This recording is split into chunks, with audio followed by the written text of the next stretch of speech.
Welcome into Jets Nation Radio, sponsored by Betway. Make sure you like and subscribe to Jets Nation Radio so you never miss a podcast. Welcome into not Jets Nation Radio. We are doing Lex and Goose talking hockey. So I am joined by Lex Brodeur. How is it going? I'm well, buddy. How are you? I am so good. I am so excited for this podcast. I've been itching to get at it for a while here. I know. When you asked me, I felt so honored. I'm excited. I've been looking forward to today. I've been trying to plan in my head, and I'm thrilled to be here. Absolutely. And as well as our good friends at Betway. So if you're in Ontario 19 plus, go check out Betway. You got some pretty good odds, plus 4,100 on the Jets to win the cup. I mean, you might as well take that. You could always NFL bets, CFL bets, anything and everything. Betway, go check it out. Okay.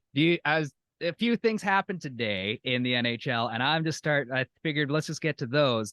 Okay. Adam Lowry named the Jets. Yes. Captain. I mean, that is Fantastic. The biggest news of the day for sure. Yeah. I mean, the choice was obvious. I think everyone is thinking and saying the same thing. How do you not? Yeah. Or perhaps not. Maybe we're not all saying the same thing. I guess I didn't pile us all together. So Lowry was the only man for the job. I will 1000% agree with that. I just question, did the Jets need another year without a captain, especially with Blake Wheeler outside of the locker room? The Jets have been kind of like, there were several times last year where Adam Lowry was like, yeah, Blake Wheeler is still kind of the captain of the team. And even at the end of the year, at the when Rick Bowness blew up at everyone, Adam Lowry was parodying exactly what Wheeler said. So you're like, I kind of want to see him have his own backbone for an extended period of time before I give him the C, but no one else in the locker room deserved it besides him. No, not at all. I mean, and nobody has shown up to want it. Nobody really knows what's going on in the Jets locker room right now. There's so many questions, and I feel like that's very strenuous on them. Do I think they'd be better off without one? It's hard to say. Maybe they're all better off just as one of themselves. However, Adam Lowry, I think they need some direction. And if he's going to rope in the crews and rope in the boys, I think he's the best guy for the job. He takes the most responsibility, accountability. He shows pride to be a Jet. You know, he is probably replicating what Wheeler said because he respects Wheeler and doesn't want to, overstep his own boundaries. Yes. The only thing that I worry about now is where we're going to see the same thing that we saw with both Andrew Ladd and Blake Wheeler, where all of a sudden these guys got bigger roles on the ice because, well, they were captain. And like Adam Lowry is the quintessential third line centerman in the NHL. If he's on your fourth line, you're probably winning a Stanley Cup. But him on your third line, you're doing just fine. Absolutely.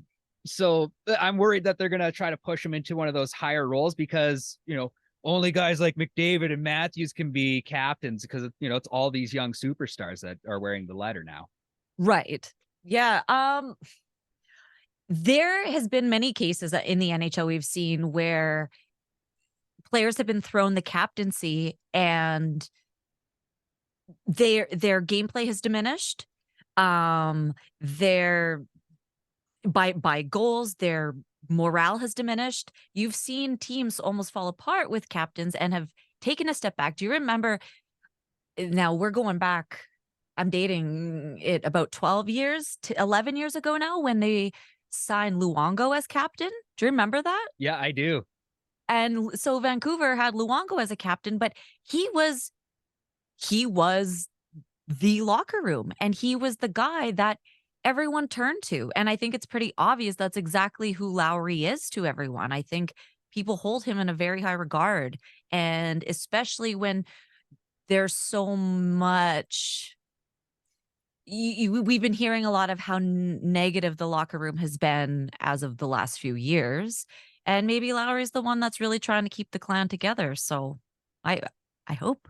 Yeah, you got to hope he's the right pick. He is the right pick. There's no way around it. Like, I think I saw one person try to argue that it should have been Josh Morrissey. And like, I saw almost 100 comments about this with Jets Nation. So So how do you feel It's just about a you. Josh Morrissey? How do you feel Morrissey versus Lowry would weigh again? Morrissey would be your white collar pick. Your upper management would have been like, that's our guy because we've got him locked up long term. He's, he had a Norris nomination almost last Yeah. year. Like, he excelled, but he had one good year. He rarely put the team on his back. Like, I would have been okay with Morrissey being the captain, but I wouldn't have been stoked about it. I would have been actually kind of bummed out about it. Yeah, I don't know why I feel this, but I feel like there's almost a sense of inexperience still. He's just still so young to me, but he's not. He's been with the Jets for a while now, but I don't know. I don't know if Morrissey's the captain-esque type guy. I No, don't know if no, I consider it like that. no. And I mean, like, not everyone's a captain, but he is a good leader on that team. Like, For you sure. did see it at times last year when there was a game that he was like, okay, I'm going to do it. And then when he would do that, that's when he was a genuine leader. And if he could do that 82 times a year, yeah, 100%, I'll put the C on you. But, Of course. I think we saw it six times last year. Right. Yep. But that was also the Jets had a bad back half.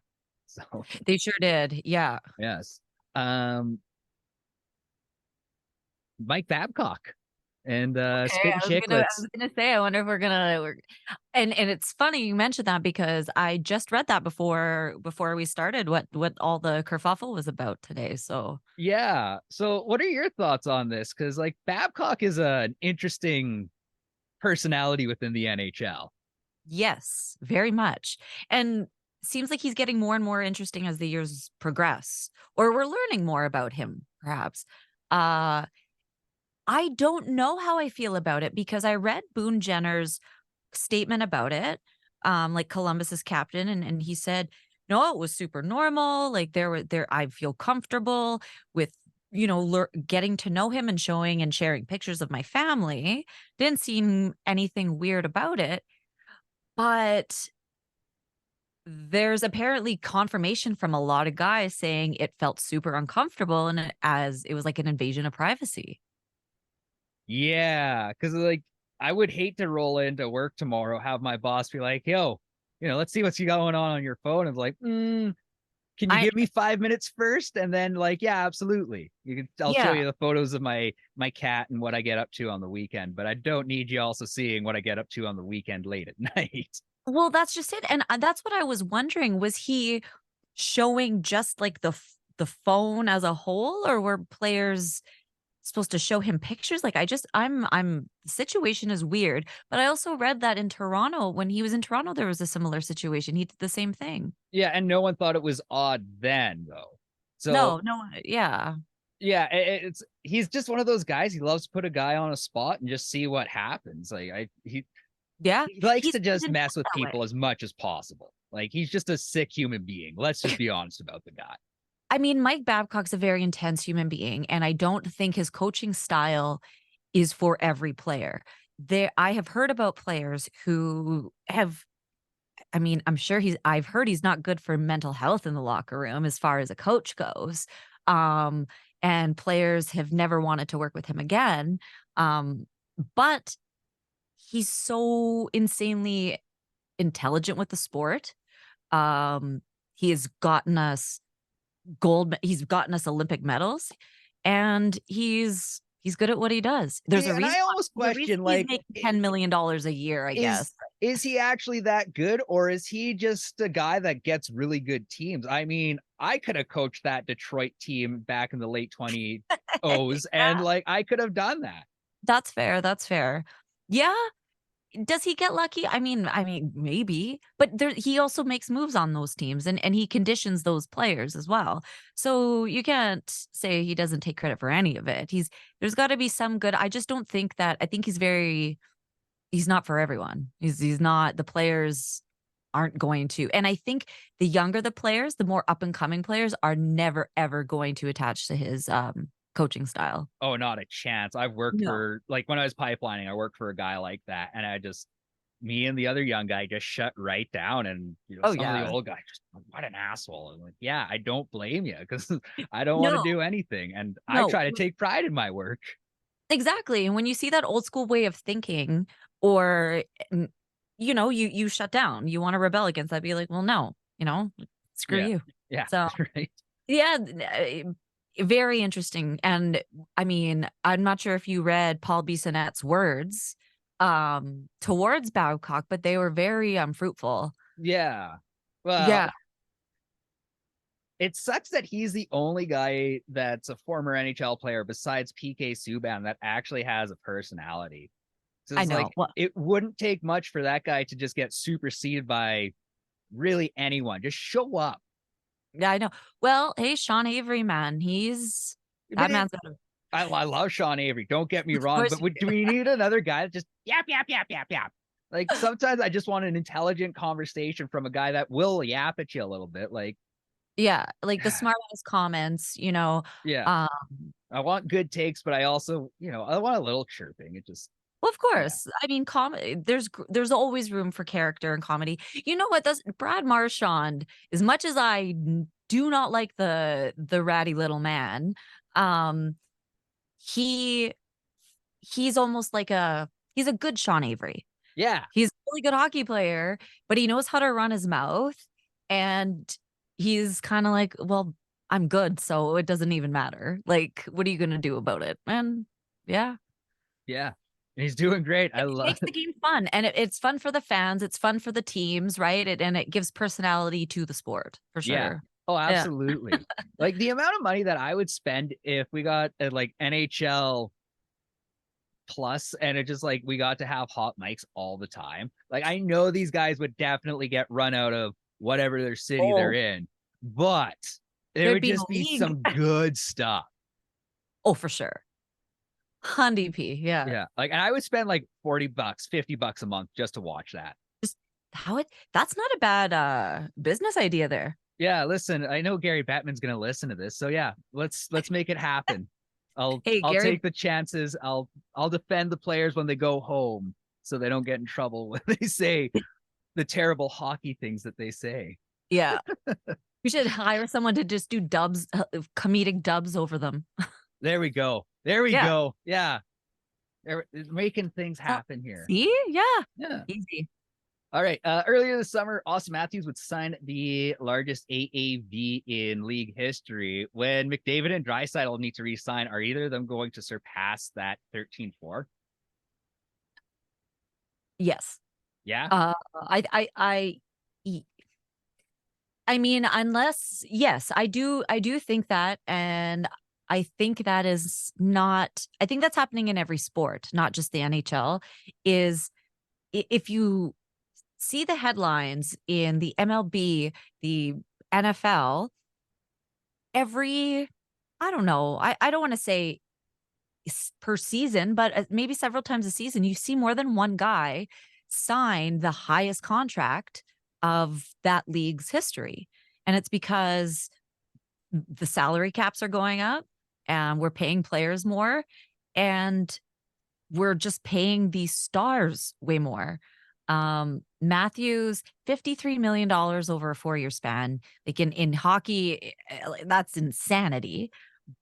But yeah, McDavid, do I think both of them will see those types of numbers? No, I don't. They think McDavid will. I think McDavid will see if about round 14 for sure.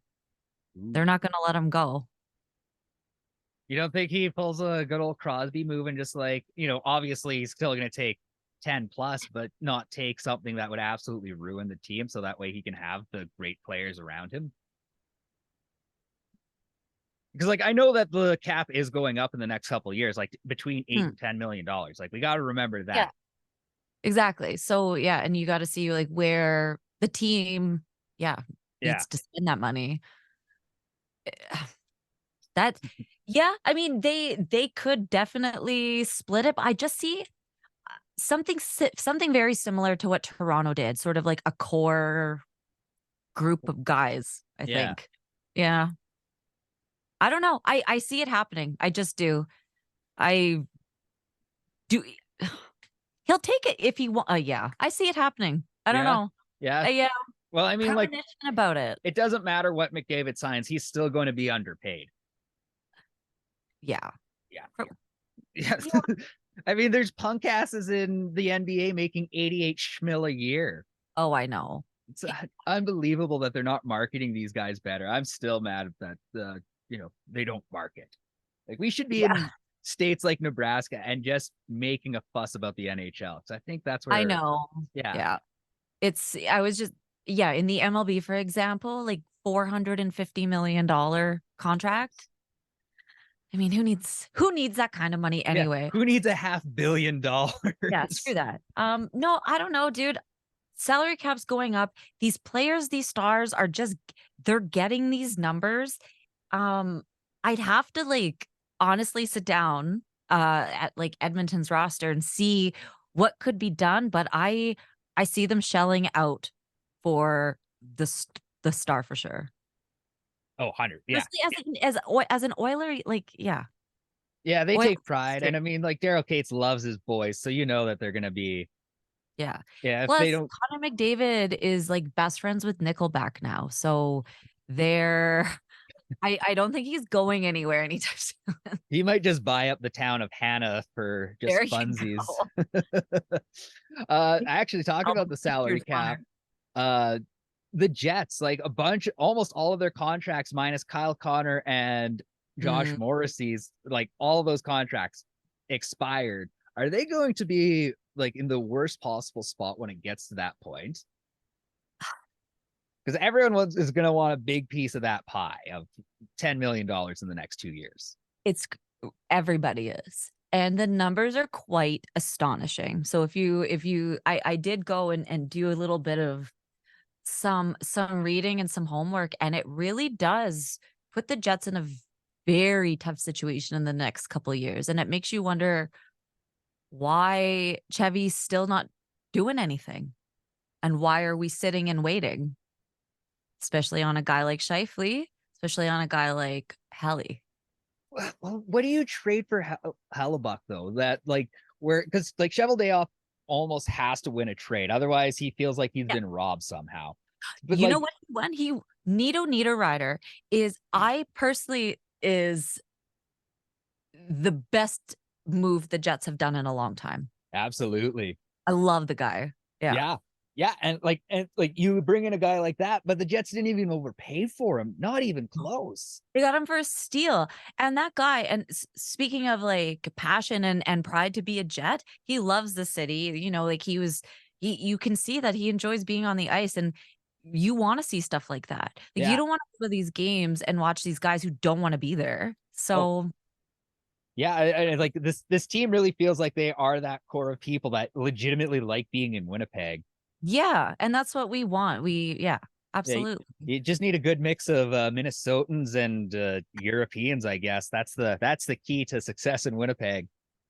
Yeah, I mean, not much more to it. No, not at all. But I mean, Yeah, it puts them in an odd spot, like this year, where they really start to get scary is in 2 years' time. That's when everything else, it looks like the rest of the team basically starts becoming UFAs and RFAs after that. So I think we're going to see a super huge mix up, some strange signings maybe within the Jets this year, like sooner than later. interesting. So you think the makeup of the team like might even just happen this year? Not remake, but I don't. You can't leave all those players UFA till the very end. No, you can't. So yeah, I do think like Chevy's gonna slowly start. You have to. What else are you gonna do? Yeah.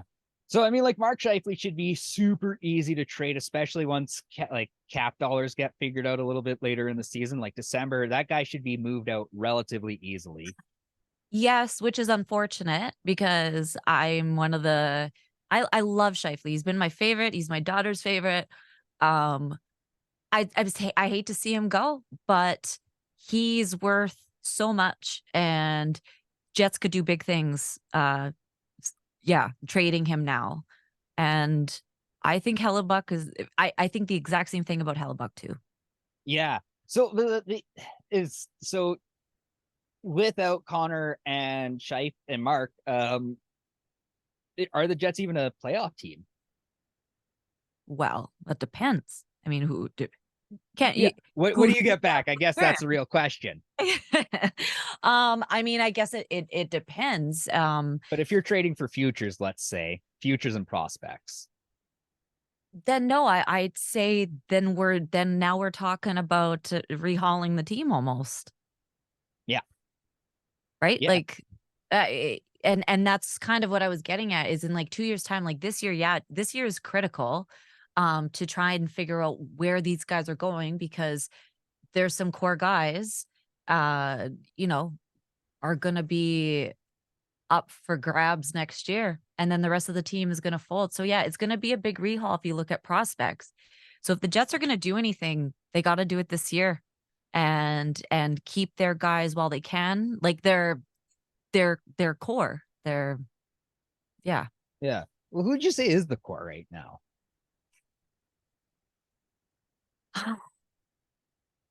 Like when I think of the Jets, like if I'm thinking of Kyle Connor, I mean, I'd like to say Shifley, but he's been a little invisible. I love Yeah. Needle Rider. I love Adam Lowry. Mason Appleton has really grown into a player I've really grown to respect. If he's playing with Adam Lowry, it seems like he only can play with that guy. After that, I haven't seen that success. That's fair. That's fair. Love the signing of Morgan Barron. I think that kid's gonna be. That was a good one. I think that's And one of the guys you lose really soon. you think, hey? I think so. Like I know he's an RFA after this contract, but there's just something that's like I don't know if he sticks around long term. Just because I think he's going to be worth a big load of money in the Could be. future. He could be a great trading pawn. You're right. Yeah. But again, it depends when the Jets get to that point, you know, how he is as a player, how he's shaped, how he is to, you know, the organization. And then I want to add obviously Josh Morrissey and to that list and like Hellebuck as much. Yeah. Helly. Yeah, you want to say Helly, and absolutely you do. But at the same time, are you sticking around, man? We gotta know. And it's like, yeah. And then if you sign him, let's just say the Jets do bring him in for another contract.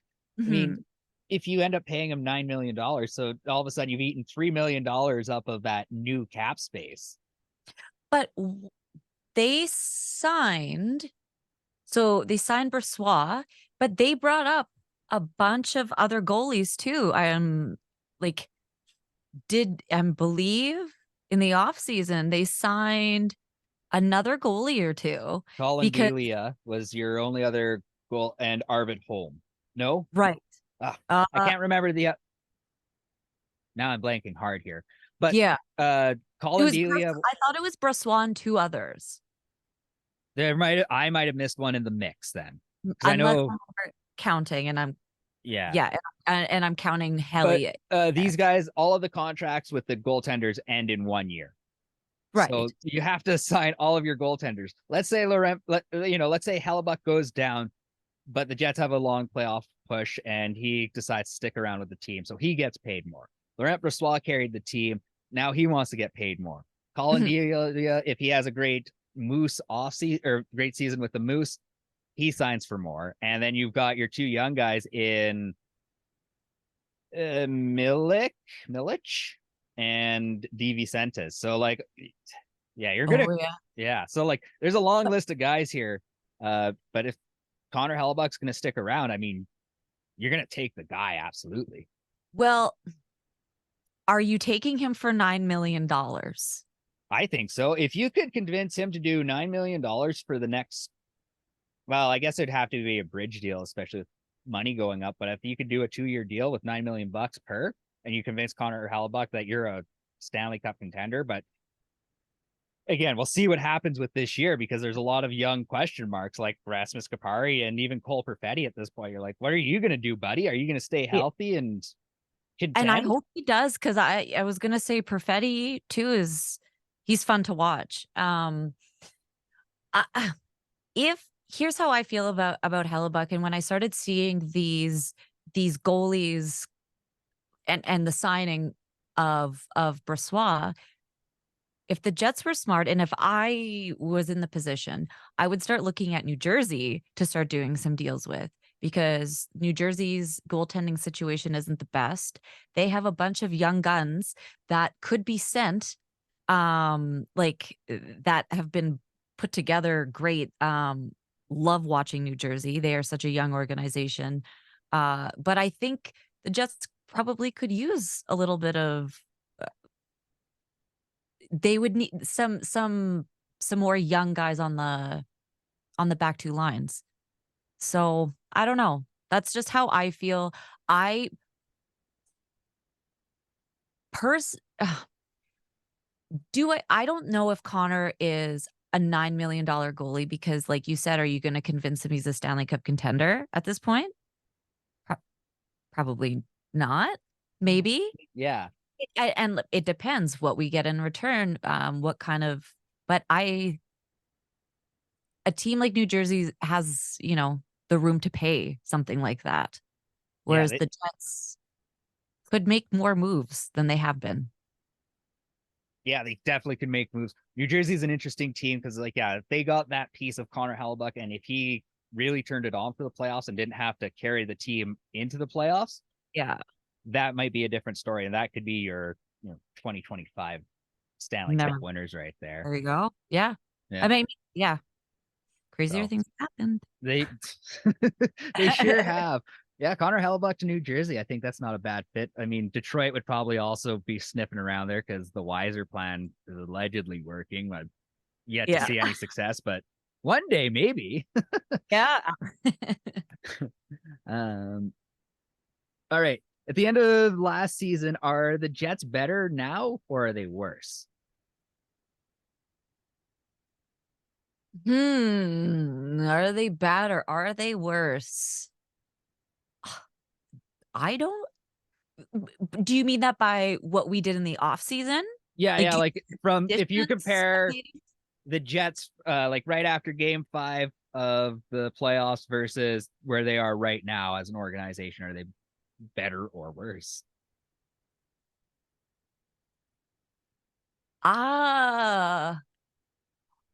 Do you want my honest opinion? Yeah, we live for honest opinions here. We don't need to be dicking around and being like, oh no, the Jets are going to be great and then break everyone's hearts here.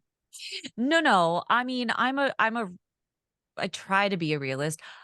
I think the Jets organization is personally in shambles right now, and I'm kind of scared for them. Like I don't know what this year is going to bring.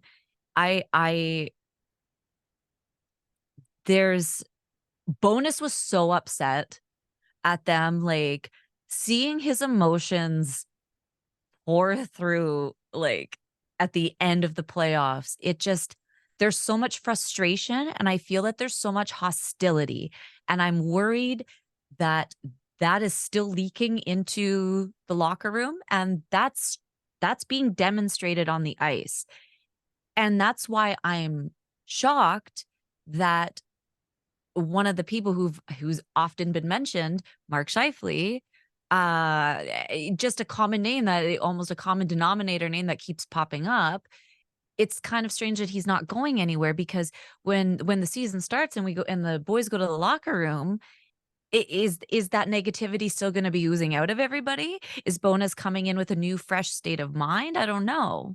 And so I think that's why, and another, sort of roping back, Chevy has to start doing stuff now with the roster and start getting things moving, because as of right, yes, there were some great signings, and like I said, Nino is awesome, and I think signing Brossoit is great, but and I like the Morgan Barron signing too, for the meantime, as you said. But Nemestikov too, actually. We have not talked about that guy enough all off season. Like the fact that he came back and really silenced the crowd of no one wants to play in Winnipeg. Well, kiss Nemestikov's ass and and Brossoit as well. Love it. Yeah. For real though. So yeah, that's kind of where I stand. Like I'm going into the season very nervous, but hopeful for the Jets. I'm I hope they're able to pull it together and make some awesome stuff happen. Yeah, you're kind of walking into this very, very cautiously optimistic, because this could be the year that it just like you watch everything blow up in Cheveldayoff's face. But it could Well, also be the year that you watch this team just like start to get that scar tissue that you need to go win a cup.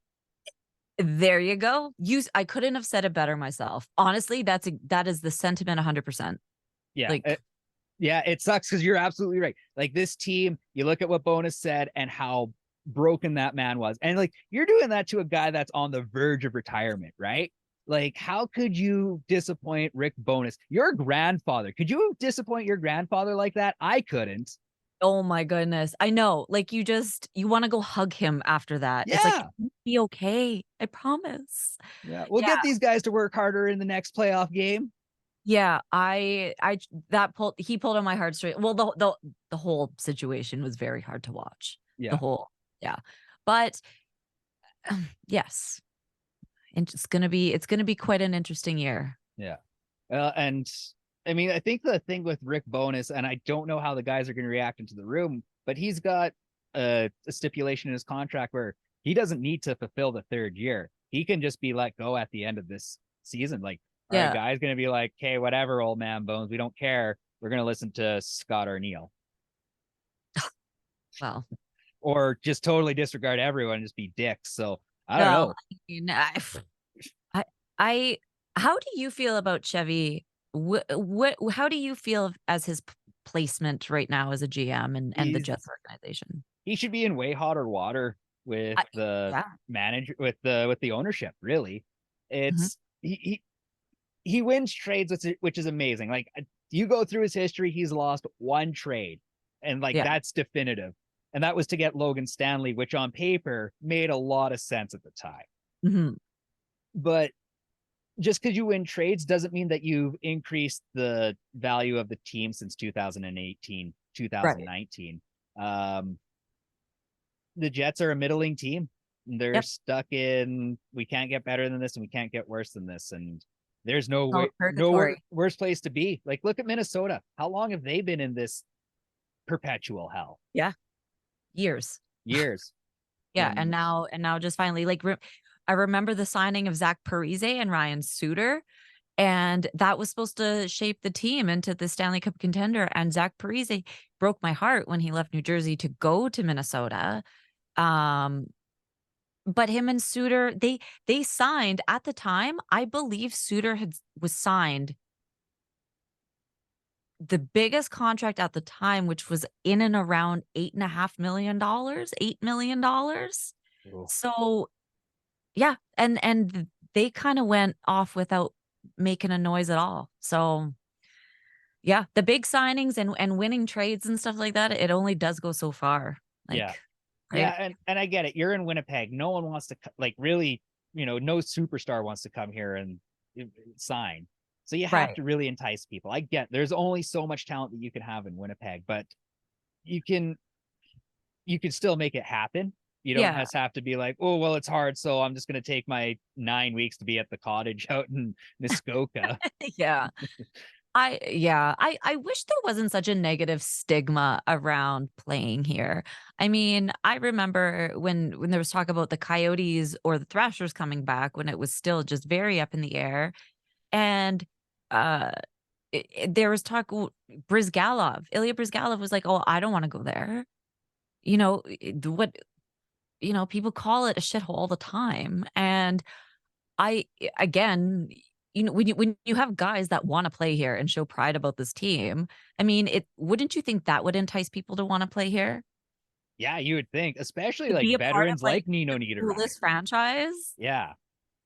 Like, yeah, you should, like, I don't understand why guys would want to get into the NHL if they're not going to have that. Well, I want to play in a Canadian city. Like, go to Colby Barlow right now. That was a kid that was just like, I just want to play in a Canadian city. And I don't understand why there's not more Canadian kids being like, I just want to play in front of the loudest possible crowd. No kidding. Yeah. I don't know. I don't know. I guess we'll go play in Florida. Well, why not? Yeah, it's easy to retire. It's easy to go golfing. Like, of course, It's just frustrating. It is. Because like we live in a great city. Like I'm from Alberta. I grew up in God's Yeah. country, and I came here and I was like, why would anyone want to be here? I signed a 2-week contract that turned into 2 years, which has turned into 7 now. So yeah, I wouldn't leave this place for $1 million. Yeah, and you know what? You're not the first person I've heard say that who's come from, I mean, my husband, for example, loves it here more than I do. Like, and he's from Newfoundland, and not that I dislike it here, but I'm born and raised. I spent a couple years in Alberta when I was younger. But the city's rough, the city's tough, but it has character and it has passion. And I'm telling you, man, when the Jets came back and you went that first year full of games, energy in the building, and you still get that. Like when you walk into the MTS Center, you still feel that, or Canada Life Center, you still feel that like energy, that hype, and it just makes you excited. I love it. Yeah, like I grew up going to Rexall Place in Edmonton, and so like I thought that was just what every hockey rink was like. And the first time I stepped foot into what was then MTS, Yeah. oh man, it was awesome. Like when I heard True North, and like you heard it on the TV, but you didn't know about You it. don't And like realize I how almost loud spilled my beer because it was that loud. And then when I moved back to Alberta for a little bit, went to a Jets game with my old man, and I just screamed out True North, and like you could hear it in that building. Like Jets fans are echo. phenomenal. Yeah. Yeah, love it. Yeah. So yeah, great hockey city. Yeah, it's a little dumpy in the winter, but get over it. You'll be fine. All right. Exactly. That's like yeah, we'll get into a couple fun questions because I want to get to know you a little bit more. I know. Yeah. Who am I? Like, Yeah. Who are you, Lex? why am I even here? Because we had a great conversation and I was drunk and I thought, hey, you know hockey better than I do, so let's make this thing That's not happen. true. That's not true. I mean, this is awesome. I'm stoked. I'm yeah. Yeah. I'm stoked to have you. So you know what's your favorite hockey movie? Oh. Slapshot's such a classic, but I gotta go with Goon. Oh, thank you. Yeah. Everyone It's judges me for saying Goon, but that was the first hockey movie I saw in theaters, so it just sits with me a little bit better. so good. And filmed here. And filmed here too, yes. Yeah, you see some cool little snapshots of our city, and actually the MTS Center's in there, and the Iceplex, I believe, is also in that Yeah, as well. it is. And Yeah. I believe the Brandon hockey. Yes, that is Yes. true. Yes, because I got the photo of the Queen in there. God bless. That's right. That's right. Yeah, Sean Yeah. William Scott. Actually, I got a funny story when he was here filming that. I was living in a loft at the Albert at the time, or like half the time there's sort of like an apartment building at the Albert, which is in our exchange district downtown, and there's like a lot of jam spaces in that building as well, and studios. And I was sitting in at on a band practice with my boyfriend at the time, and from outside this big window in this sketchy back alley on Albert Street, we just hear, "Hey, you guys, turn it down!" And we went and looked and peered out of the window, and it was Sean William Scott yelling at us because they were filming a scene for that movie. That's kind of neat. He seems like one of the world's like nicest people. Yeah, he seems like he'd be super chill. Yeah. And like shy almost. Yeah. He gives off the shy vibe. So I was just kind of wondering, like, was he at least like kindly yelling at you guys? Yeah. Oh yeah. And we're like, oh my God, that's Stifler just yelled at us to shut up. It's so weird to know that he's like I don't know if you've ever seen interviews with him. He's a really nice guy. Yeah. But it's so strange that he would play somebody like Stifler and do it so well. And it's so funny because for me, I'm like, how is a guy like Stifler playing this normal guy so well? Right? Yeah, like rewatching all those American Pie movies is just it's a blast. Oh, it is. I did the Hangovers recently, and I was like, Yes. oh man. Ridiculous. Can't watch those with certain people, but those are still holding up pretty good. Yeah, the humor, like you don't realize how fast like times change when you're like, oh my God. Yeah. 12 years ago, we were still saying that stuff rampantly. Yo, yeah. And I was like, one of those lines I said to my friends in front of my teachers, and they were kind of like, maybe don't say that, but they weren't like, oh, making a big fuss about it. And I'm like, I know. I was like, I can't believe those words fell out of my mouth at one point. Oh, crazy. Yeah, Goon, what a good movie. And it's funny. It's so good. It is. It's got so many charming moments. I love heartwarming enforcers. Yeah. I think, yes. Well, I was a big fan of Hal Gill back in the day. And yeah, that's why I love the Violent Gentleman brand too. Oh, fantastic. Speaking of Violent Gentleman, John Scott, if you haven't listened to that interview yet, go check that out. I am going to need to. Oh, yeah. How was that interview? It was good, but John Scott just ran his mouth on the Jets for about 20 minutes, and then that was about it. So, and then didn't remember my name on his podcast the next day, just like the guy from Jets Nation, blah blah blah. Like, oh, okay, thanks, man. Oh man! But he's kind enough to call me Goose when we do like interact. So, like, thanks, man. That's cool. Yeah. So, like, I got a nickname with You're John on a Scott. nickname basis with him. That's dope. It is. I didn't think that anyone would actually read the Zoom Angus Goose Hout, but yeah. Well, no, and I mean, John Scott. I had to make sure I brought it out, but like, ooh, iconic. Is that your coolest hockey memento? It's one of them, just because I feel there's not many. However, I have so many because, as you know, I have an insane collection of memorabilia. And for those, I collect Habs and Devils memorabilia.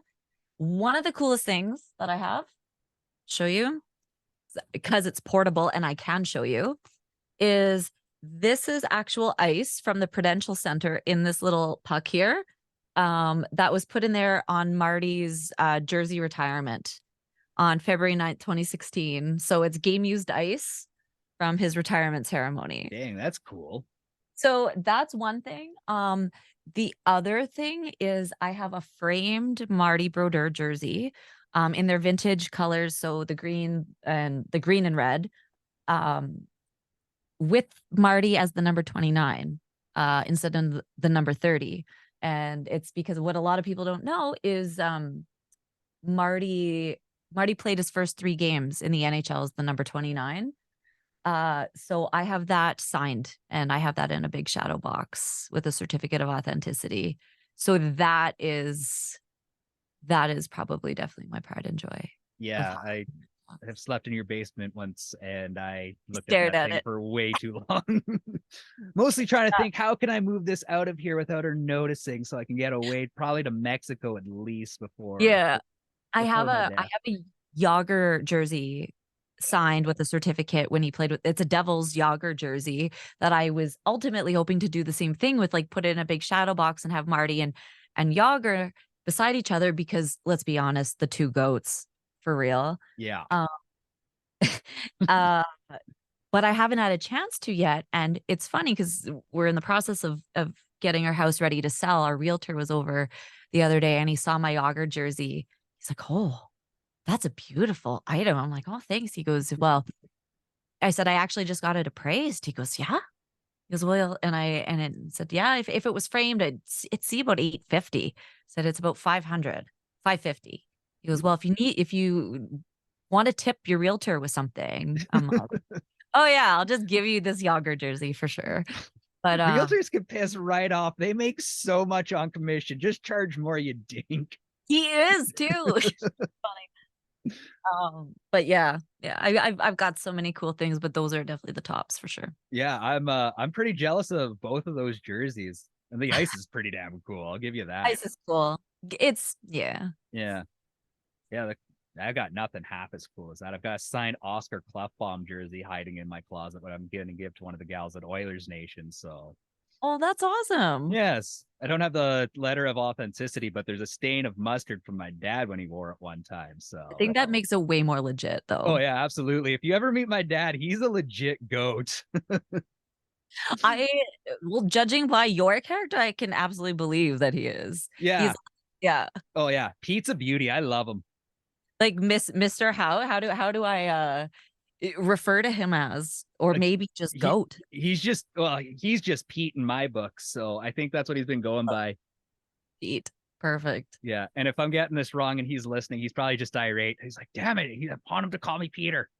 So yeah, I know he's like specific on one of the names that he's flopped back and forth a few times on me. So I just know him as Pete or the old man. The old man. Yeah, that one's always a go-to. Yeah. Yeah. He's a stud.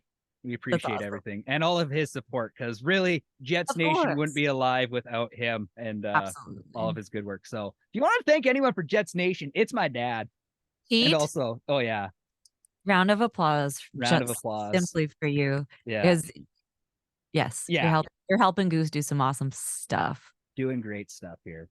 Yeah. All right. Well, that was a great first episode. Have a great week there, Lex. And Thanks. hopefully next Monday, Let's do it. let's can't do wait. it. Excellent. You're having me back? Yeah. I will absolutely have you back. Can't wait. Sweet. Have a good one. Yeah, you too. Yeah. All right. Take Go care. Jets go. And yeah. Go Jets go. And peace and grace, Take care. friends. Peace. Yeah.